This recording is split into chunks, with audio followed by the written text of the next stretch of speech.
Okay, hello everybody. I think we can start our Science Café. I'm Evangelia Kavakli from the University of the Aegean, and I wish to welcome you all at our first ERUA Science Café, the Café of the European Reformed University Alliance.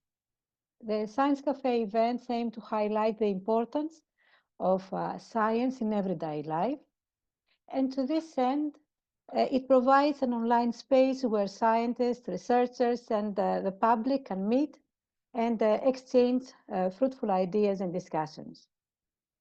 Our alliance places strong emphasis on societal challenges in the regions that our universities are placed, and these challenges are triggering our discussions. I wish to thank all our speakers and all the members of our audience that are here today with us. And without further delay, I would like to give the floor to our moderator, Dr. Nomeda Gudeliene. Thank you. Dear colleagues, dear friends, I'm Nomeda Gudeliene from Mykonos Romeris University, and I serve as advisor to Deputy Rector on Sustainable Development. It is a great privilege and honor for me to moderate the first Science Café of the European Reformed University Alliance. Today we will talk about the role of universities in integrating migrants into local communities. As you know, European Reformed University Alliance is unique due to its geographical diversity. We stand at the critical edge of Europe, Greek islands, the Canarian Islands, France, Italy, Germany, Bulgaria, Poland, Lithuania. Most of our countries and societies are at the European frontier, and during the last decade have experienced a war or economic migrants flow from different parts of the world. Some countries have longer history, some have shorter, of co-living and integrating migrants into local communities. And we have many things to share and learn from each other. And first of all, I would like to give the floor to Professor Anastasia Hurmuriavi from the University of UAegean, Director of Museum Laboratory of the Department of Cultural Technology and Communication. So, Professor, the floor is yours. Thank you. I would like to remind that the meeting is recorded, and if you don't want to be in the recordings, we just kindly ask you to switch off your camera. So, Professor, the floor is yours. Thank you very much. I must say that I'm really honored and very happy for the beginning of these sort of discussions. And perhaps it's a big responsibility for me to start the discussion, the first discussion and the first speaker. So after thanking once again for the invitation, I'm starting immediately my presentation to keep the 5 minutes limit. Well, I think you see my screen, okay. So,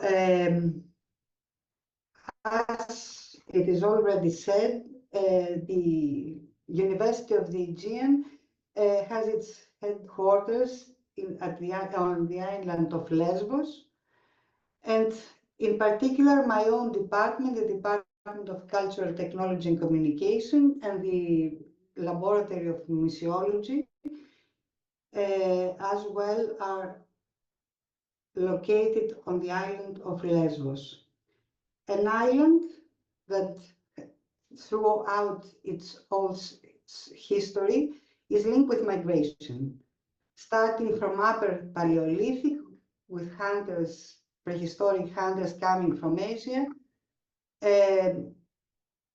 colonizers from mainland Greece, as well as multiple flows of migrants and immigrants and emigrants as well throughout its history.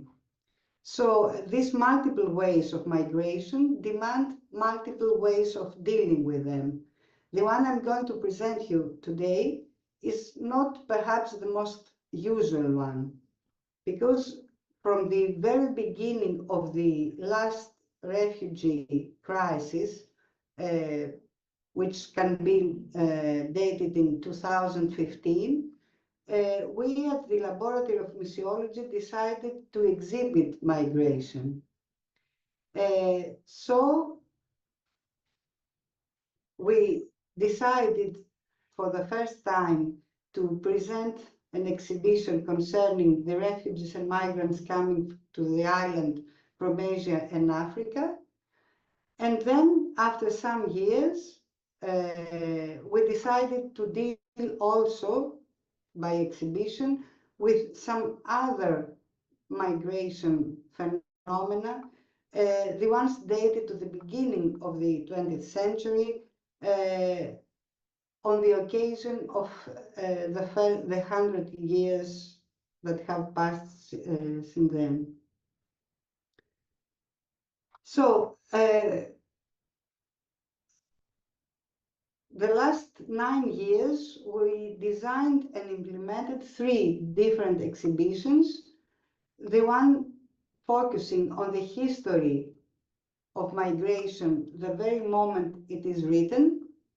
The second one, dealing with the official and experienced history constructing collective memory of migrants.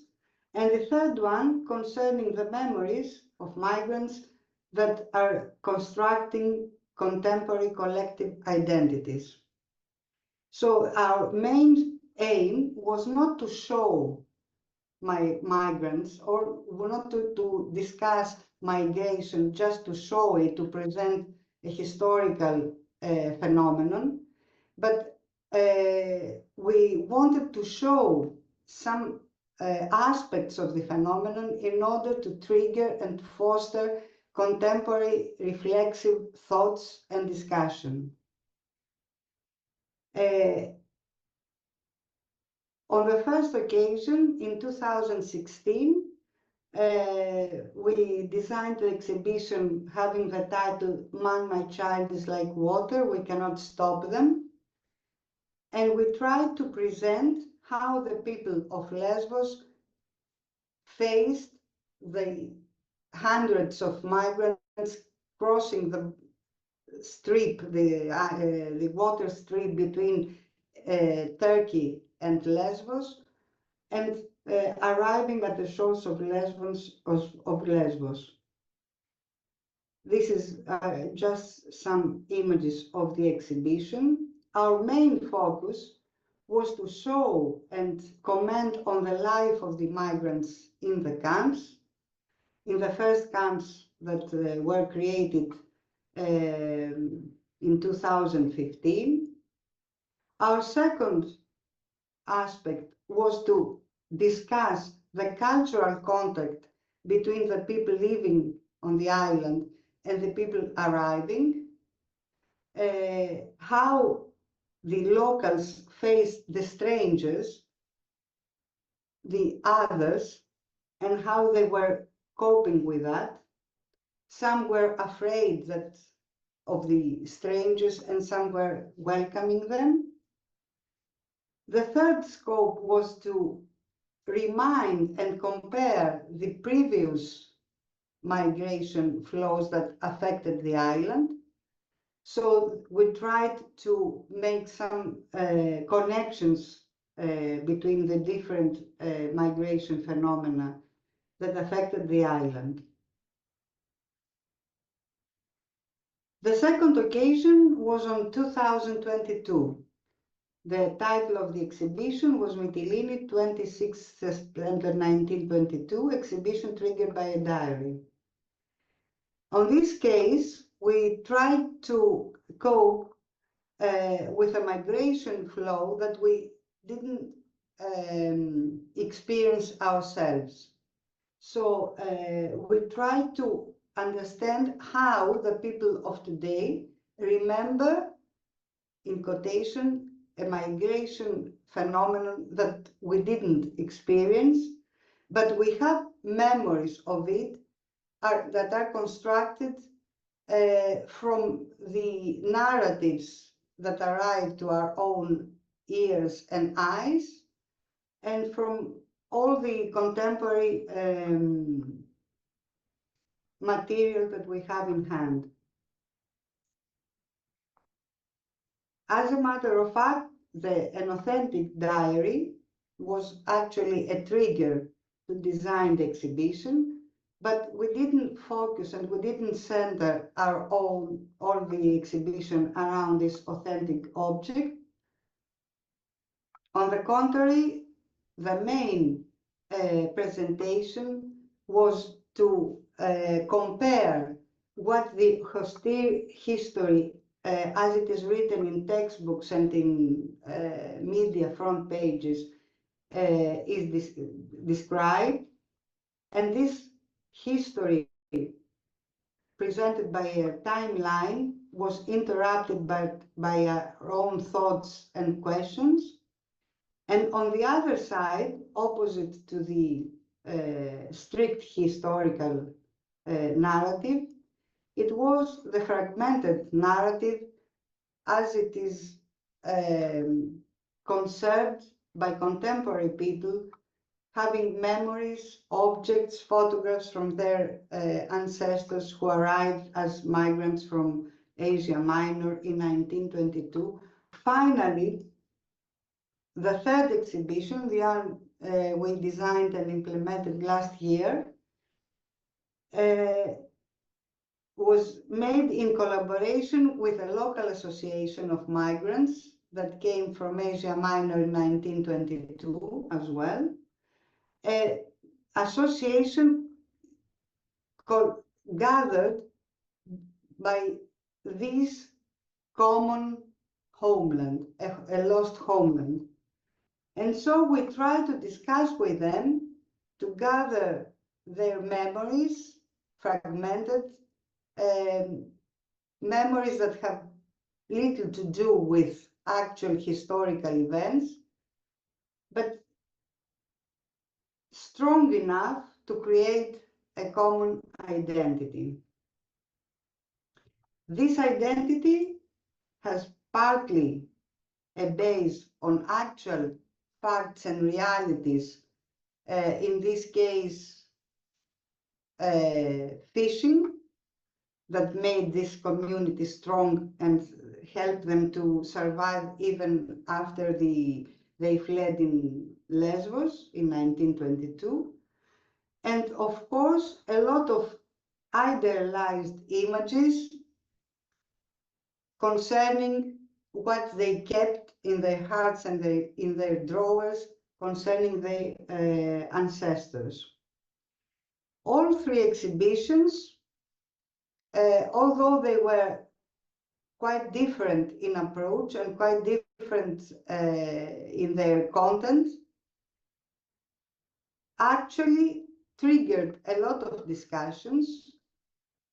First of all, among the people that were involved in the design and the implementation, the postgraduate students, PhD students, and members of the teaching staff of our university.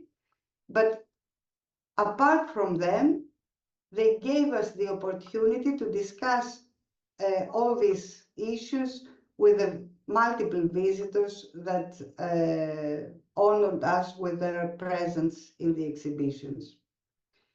We realized that the issue is not very easy to handle in this way, and we are thinking of doing something else in the future, trying to combine all these multiple aspects of migration that are connected with the island of Lesbos. We have not yet the very clear what exactly we're going to do, but we are thinking of it a lot. Thank you very much. Thank you very much, Professor, for your vivid and picturesque presentation. And I greatly apologize the audience for the some noisy extra sound. And now I would like to invite to share the story Ms. Konstantina Lilevytė from the University of UAegean.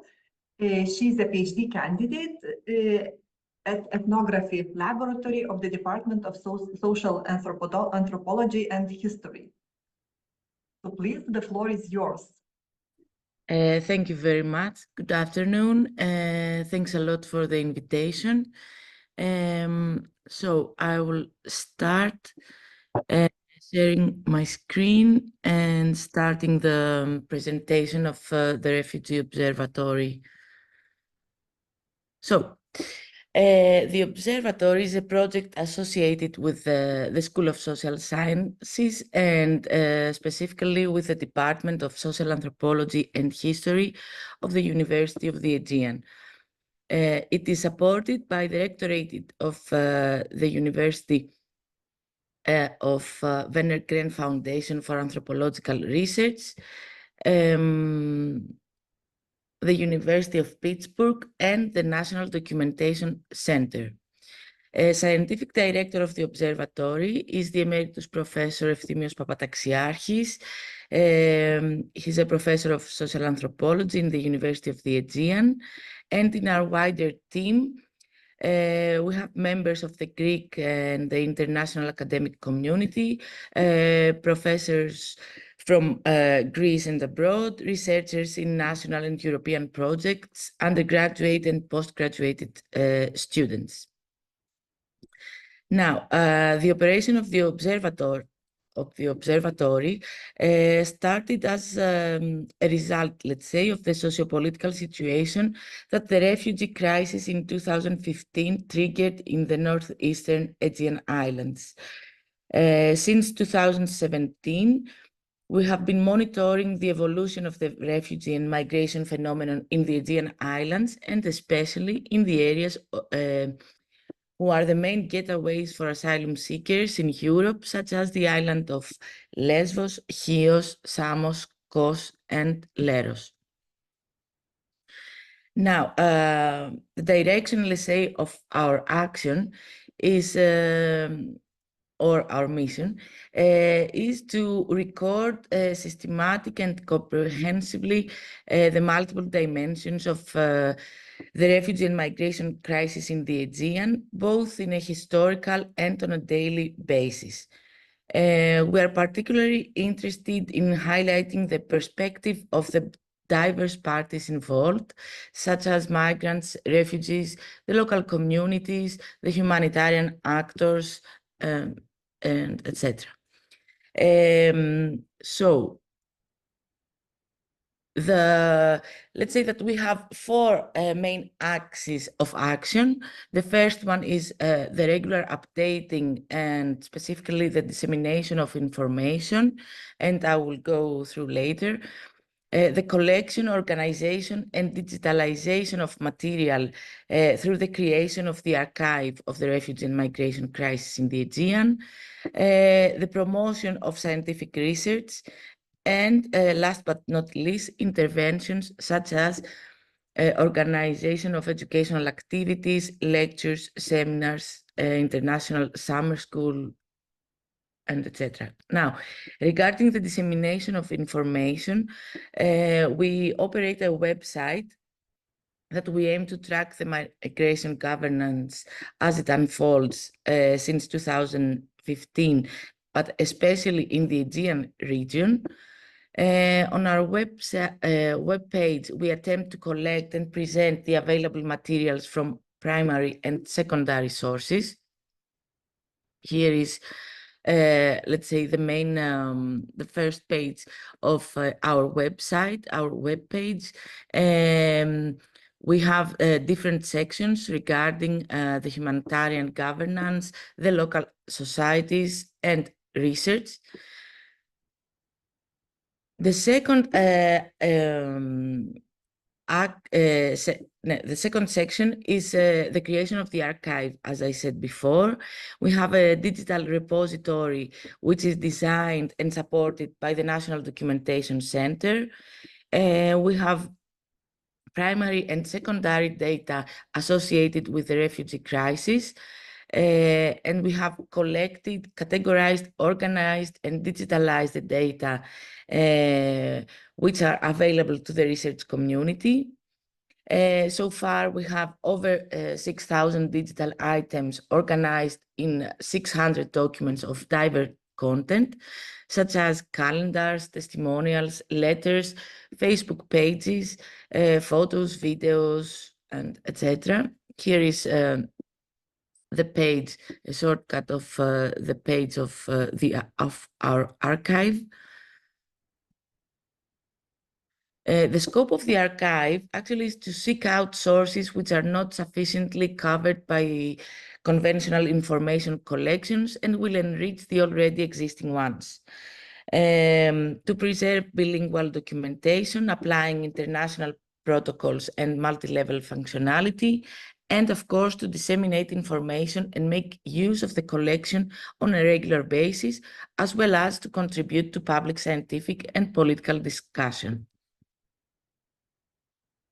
Regarding the promotion, as I said before, of scientific research, we monitor and promote research projects conducted in the Aegean from both Greek and foreign institutions, because we aim to be a space for the support and empowerment of research and scientific dialogue. And we participate, members of the observatory, we participate in Greek and international research programs, such as the Hellenic Foundation for Research and Innovation, Horizon 2022-2020, and others. Last but not least, we participate in coordinating actions of humanitarian agencies, such as the UNHCR working groups on social cohesion and integration of refugees in the local community of Lesbos. And due to capacity reasons, we don't have the opportunity to participate further in the other islands, unfortunately. And the organization of workshops, scientific meetings, lectures, and educational seminars with PhD candidates, professors, and students. Thank you very much. I think I kept the time.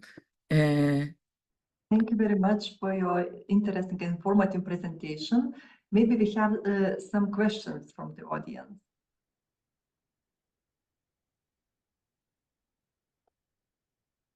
If not, thank you very much. And let's move to the University of Las Palmas de Gran Canaria experience. What experience do they have in dealing with migrants? And I would like to invite Susan Cranfield-McKay from the Faculty of Translation and Interpreting to share the story of the university through language acquisition and training.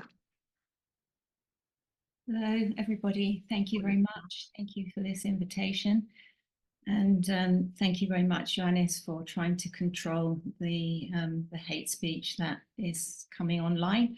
I think you're doing a great job at that. So thank you very much. I'll share my screen now.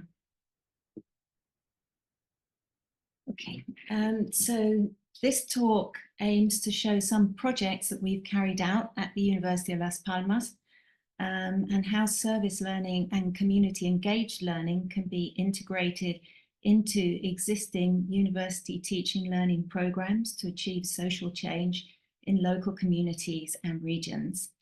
At the university, we work in teams at faculty level and also through multidisciplinary cooperation for development groups. So this map shows the Atlantic route, which is taken by migrants on their journey to the Canary Islands. It is the most deadly of all routes into Europe. Just this weekend, a boat capsized off the island of El Hierro during a rescue mission, and 57 people of 90 on board are either dead or missing. There are currently over 5,000 minors in the care of the local government and centres in the island. Canary Islanders in general are tolerant, helpful and solidary people, but with 35.5% of GDP in the islands coming from tourism, the situation in the COVID lockdown, which you can see in the top left of your screen, led to the use of hotels to house migrants, and this caused a lot of friction, discontent and rejection within the local community. And of course, this is an easy target for extreme right populist discourse, which is ongoing and which we have just witnessed. So this picture shows a Red Cross camp on the site of an unused military barracks. It may hold anything between 300 and 800 or more migrants at any given time. They're all young men, and the principal challenge for these young men is uncertainty over their future and a lack of purpose in their day-to-day life. So we've tried to address integration by working with our students and community partners so that students practice key skills from their degree program. The target competencies for translation and interpreting students are related to language learning and intercultural competence. In this project, students working in pairs go into the camp and they give Spanish language classes. These are basic functional language for interaction with the local community. And we also give one English class a week, which means that the camp users have at least one activity that they can go to every day during the week. We also hosted an event during the Eradicating Poverty Week at the university, where migrants from the camp came into the university and shared their stories in English and French, while fourth-year students, which are the two girls on either end in the photograph, were interpreting into Spanish for the audience, and then taking questions from the audience and communicating the questions that the audience had for the migrants. So they were practicing competencies that are directly related to their degree program, and also acquiring social and emotional skills that are aligned with our institutional mission statement and institutional values. We're also running some projects where migrants and students volunteer together in projects that benefit the local communities. Here you can see a beach clean. The northeastern coast of our island, Gran Canaria, is subject to currents and winds that bring all kinds of debris, especially plastic, that affects marine and coastal life. So by collecting up this rubbish, we are actually helping the local community. And we have also participated in cleaning and painting a community centre in a very disadvantaged area of the city of Las Palmas. This slide actually has an audio, but it's in Spanish. So Omar on the left is expressing his gratitude at being part of the work team, which allowed him and the other migrant participants to get out of the camp and to meet other young people and also feel useful in society. For our Las Palmas students, the exchange of these very different life narratives together with very similar future plans and projects gives meaning to their idea of global citizenship.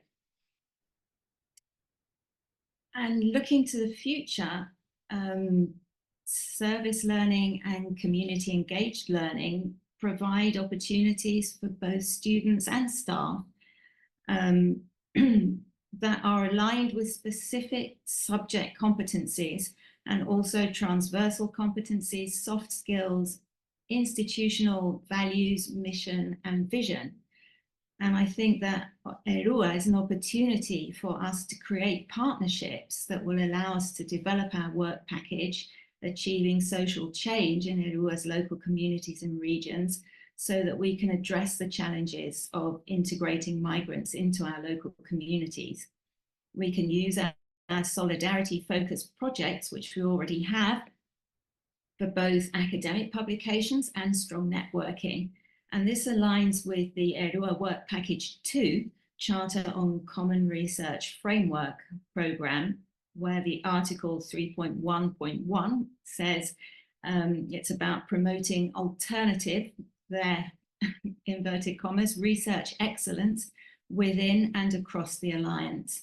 And the aims there are to broaden the criteria of excellence to include ethical concerns and criteria of social responsibility and innovation, and also to integrate fieldwork initiatives and stakeholder engagement into the career evaluation of researchers. Okay, so we have some references, and thank you very much for listening. Thank you very much for your insightful and empathetical presentation, and for mentioning university missions of teaching and learning, research projects, service to society, co-living, volunteering, joint like beach cleaning examples. Thank you very much. Do we have any questions from the audience? I see the hands raised. Also, I would like to remind that we can use our chat box for discussion, for comments, for questions. Thank you very much, Susan. And now I'd like to to give the floor to Maria Grujic from the European University of Viadrina, Faculty of Social and Cultural Sciences. She's also chair of Comparative Cultural and Social Anthropology. So Maria, the floor is yours, and we are eager to learn from the German experience. Thank you for inviting us. My name is Maria Grujic. I'm Dr. Maria Grujic, and I work at the Chair for Social and Cultural Anthropology. I'm not chair of that chair, but it's Professor Kira Kosnik. But thank you for promoting me during this meeting. So it's my great pleasure to be with you today, and thank you for inviting us. I am a postdoc at Faculty for Social and Cultural Sciences, and next to me is Somaya Mir, who is a PhD student at the same faculty. So in our input, we will focus on integration of refugees, as we were initially invited to participate at this cafe with this topic. And on this slide, you can see a few topics, selected themes that we would like to exchange with you about. And our idea is to bring in a bit more like lived experience of migrants and refugees at European University of Viadrina. So I would like to tell you a bit more about the support for migrants, research and students at European University of Viadrina. We have a welcome center for support with a designated contact person who was also kind to provide details on the current situation. As we learn from them, young international academics in particular struggle with unfamiliar academic culture, language barriers, as we already heard in a previous presentation, but also financing and adjusting to social life in new place far from home or while making new homes in the host country. And Viadrina has always had a large international presence and we are a border university because Viadrina is at the very border on a German-Polish border, and 25% of our students is coming from abroad, and this is the reason why our university has a complex and effective support system to help ensure the success of these students and also to feel welcome at Viadrina. And the university also secures third-party funding for holistic support measures, and such a funding is also a program that Somaya will talk about in a minute. Also, Viadrina is a part of Scholars at Risk network and encourages migrant students to apply for another type of funding offering support. And over the past 3 years at Viadrina, there were 12 scholars at risk with a funding for over a year, and 20 of them received also emergency funding. But also besides this like target support for scholars at risk, you have also researchers with a migrant background who are working, like myself, who are working in university. And I would like to tell a few words about the ERUA Center for Borders in Motion, that is hosting my postdoctoral project. I myself, I have a funding that is called Walter Benjamin funding, that is from a German scientific foundation. And in my own work, I focus on host societies, refugee host societies, to better understand how asylum infrastructure, specifically those fostering arrivals, are engaging with gender, sexual orientation, and experiences of violence. What I can tell from my own experience is that that funding is really crucial for integration of migrant researchers. And to join the ERUA, for example, I required support in navigating administrative requirements, and Centers for Borders in Motion and chair for social anthropology, Professor Kira Kosnik, had played a decisive role in this process. And this is also an opportunity for me to stress that also scholars have different migratory situations, and this means that for their to be successful integrating local communities, they also require support to access legal pathways, and also like letters of support for the residencies and so on. At this point, I would like to invite Somaya to tell us a bit more about her academic journey and arriving at the ERUA. Yeah, thank you. Thank you for providing these opportunities to share our experiences. As it's mentioned before, I am a PhD student in the Faculty of Social and Cultural Sciences in Linguistic Department. My research interests are linguistics, social linguistic studies, language and immigration, and language and integration. And I have honor of having the ID's Hilde Domin Program Scholarship. So this scholarship comes after the name of German poet Hilde Domin, and the program is intended to support students at risk who are formally do not have the right to educate and do not have other basic rights in their home country. This program provides the opportunities to obtain their higher education in German universities. This program launched on 14th April 2021, and I joined this program in October 2022. I received this scholarship through support of my supervisor, Professor Dr. Britta Schneider from Viadrina University, who is the chairholder of language use and immigration. She has the main role in helping me, not only in my research, but also in my integration into the academic and local communities here. Regarding today's topic, I would like to highlight that professors play an important role in this process, in the process of integrating immigrants into the local communities. And based on my own experience, my supervisor and our team I work with have created a welcoming and supportive environment. We regularly have meetings to share our research projects, receive guidance and feedback from each other. And this inspired environment has greatly facilitated my academic journey and integration in both the university and local community, which I'm thankful of that.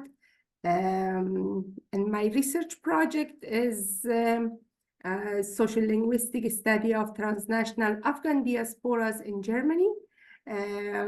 Through my research, I have close contact with large number of immigrated communities, and I have noticed that there are a huge difference between educated and less educated groups while the challenges of immigration are similar for both groups, but their integration into society varies greatly.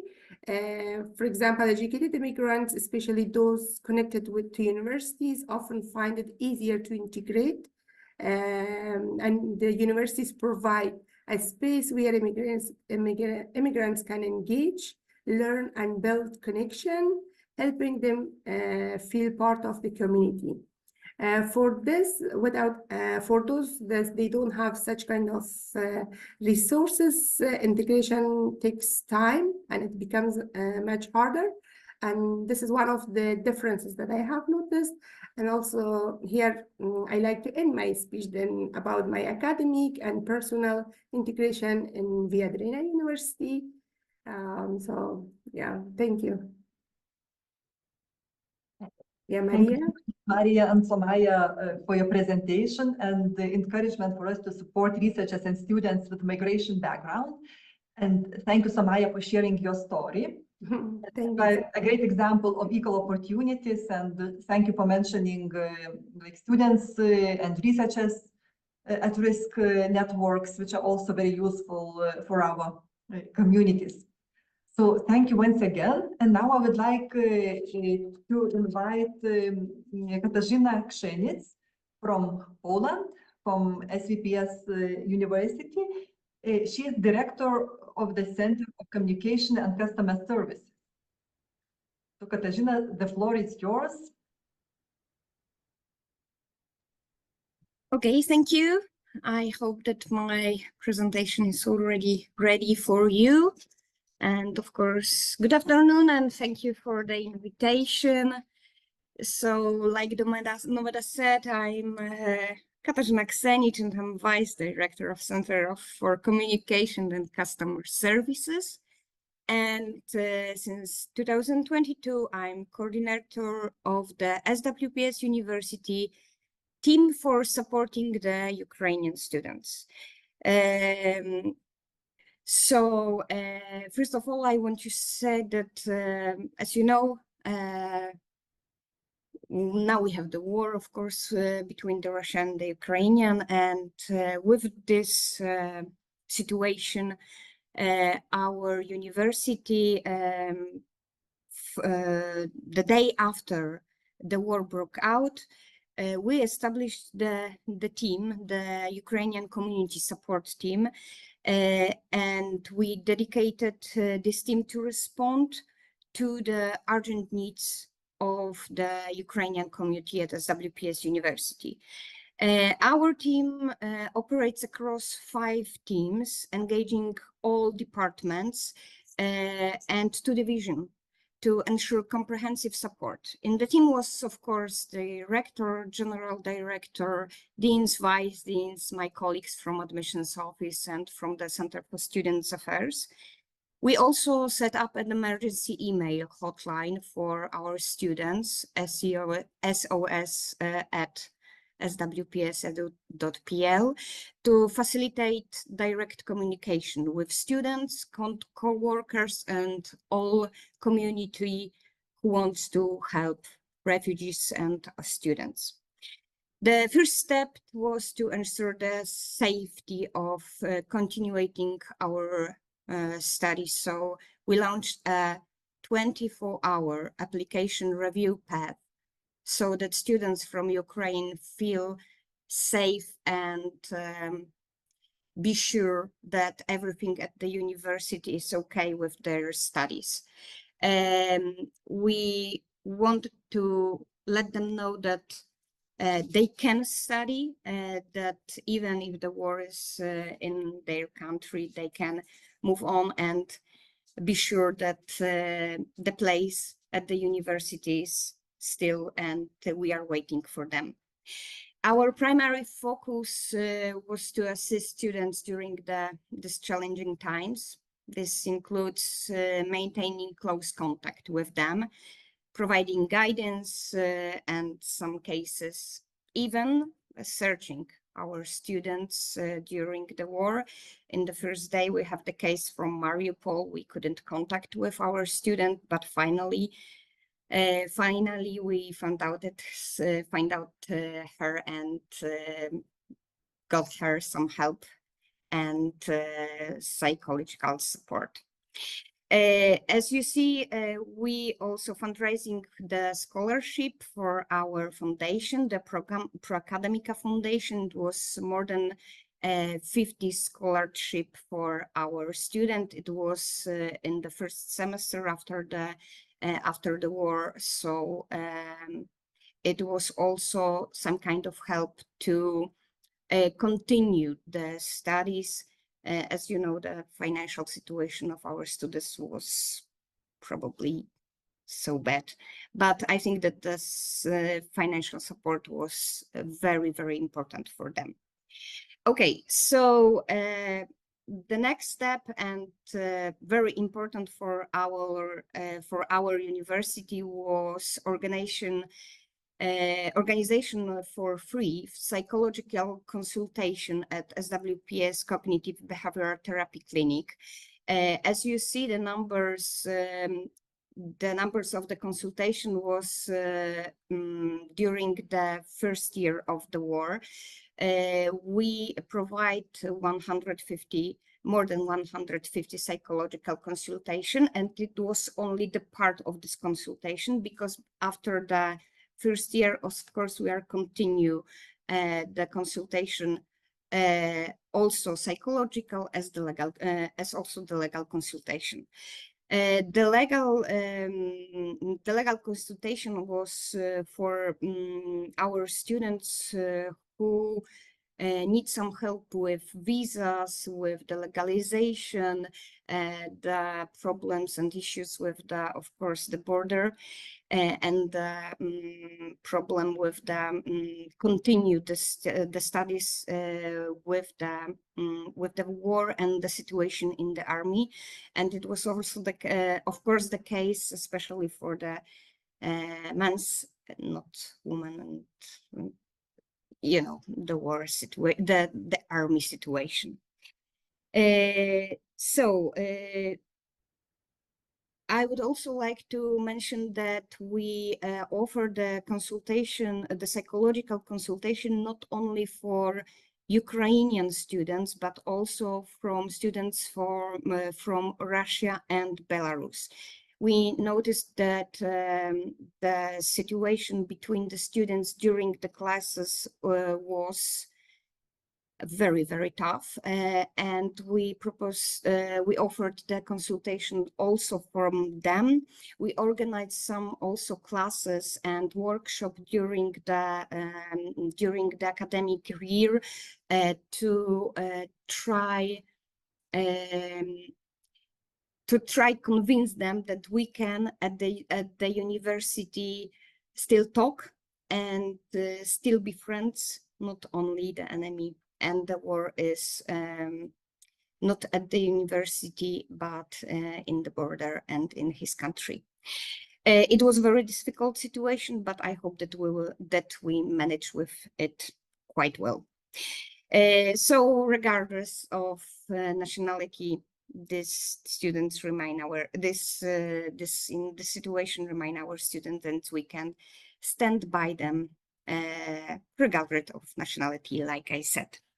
Okay, the next step was training for our students. We try to contact them and contact students who rush to help, who need some support, how to help refugees and people who can met at stations, at cities, and how to talk with friends during this special situation, and especially how to protect aspiring psychologists to do not harm, and not only themselves, but also the victim of wars and refugees. It was very important for our university. So coping with stress and how to help to another person. And next step, it's some cases from SWPS University. We create the story for Ukrainian children. It was idea from our students and the Clinical Psychology Science Club. We created the fairy tale, Ola, Boris and New Friends. It was in Polish, Russian and Ukrainian language. And we, of course, printed and gave for free to the major city, to the some places who works and worked with refugees, especially with the children. Also, I will put in the chat the link which you can see the mini dictionary, visual mini dictionary. It also the idea for first year students of design studies. And in the next slide, I can share you and you can see what it was. We had the mini dictionary in 7 languages, in Ukrainian, Russian, Romanian, Slovakian, German, and of course the English, I hope so. And you can see, as you can see, that it's the very simplest words. It was only for beginning of the war, but in the with the next days we put to the dictionary the next words, the another words, and the another languages. Also very important, a very important case for us is the cooperation with Polish National Agency for Academics Exchange. We created for free the language courses in the first semester, in the summer semester in the February, but in next month the National Agency for Academics Exchange had some competition for universities, and we put to the competition we put the project Solidarity with the Ukraine, and we won this project.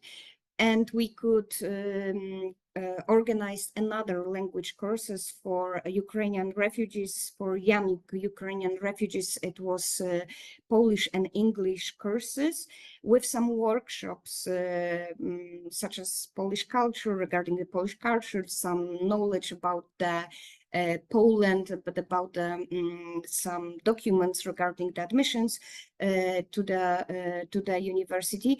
And it was a project which we had in 2023. So as you see, our students and our staff had very activity, very active cases regarding the Ukrainian student, but it were some cases and some ideas from our community. We put engaging from our university to helping the refugees, not only to our university, but also from another NGOs who helped refugees in the another point. So my presentation is only about some cases and about the how the SWPS students and staff helped our university Ukrainian community. And thank you very much for your attention.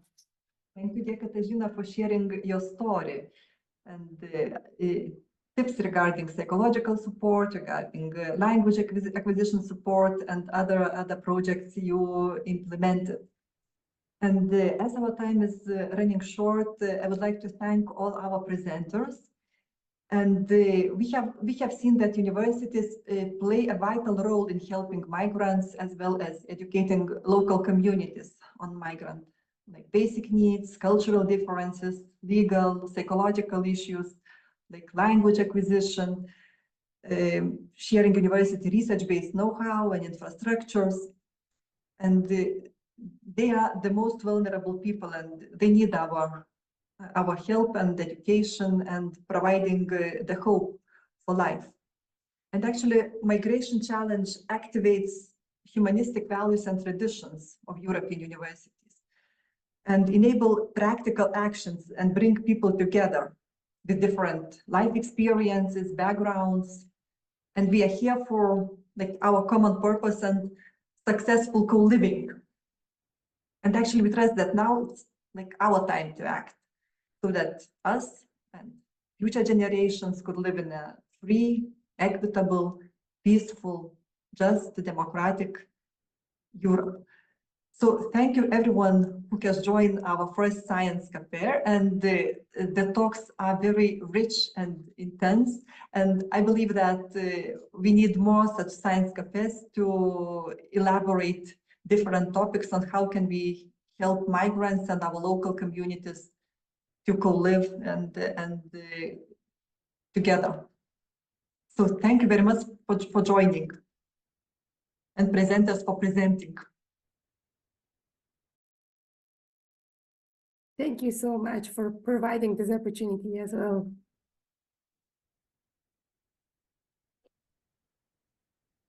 So I would also like to thank everybody for being with us today. I don't know if there is, I know we have run short of time, but I don't know if someone would like to add something.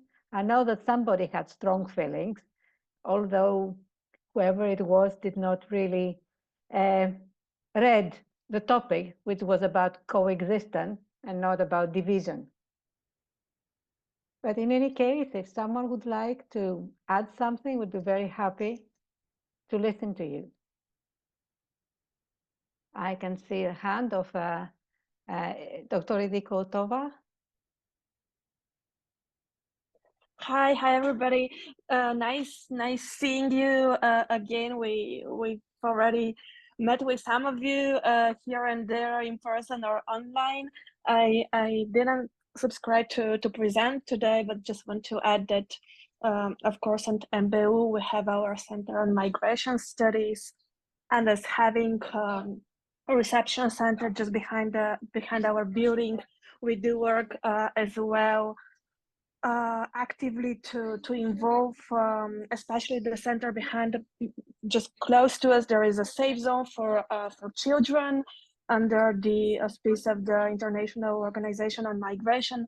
So we try to work a lot with the children living there, especially organizing different kind of activities for them in the university, because for them it's a very nice opportunity to get out and socialize in a good way. Last year we organized a photo exhibition with photos made by the children in the safe zone, and just to share with you that we are organizing the so-called Migration Biennale, and we organize it this year again, and it's a good opportunity for the university to host different NGOs working with refugees, migrants and asylum seekers. So we'll keep you updated about this activity.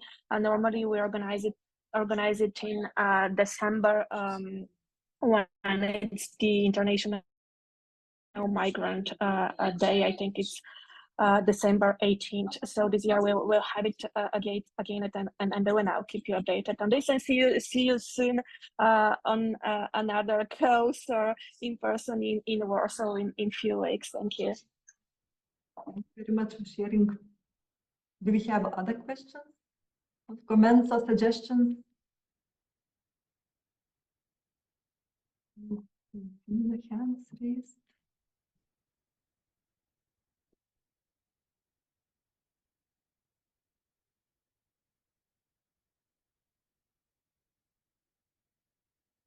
So thank you everyone for connecting to the Science Café, and let's have coffee some other time together.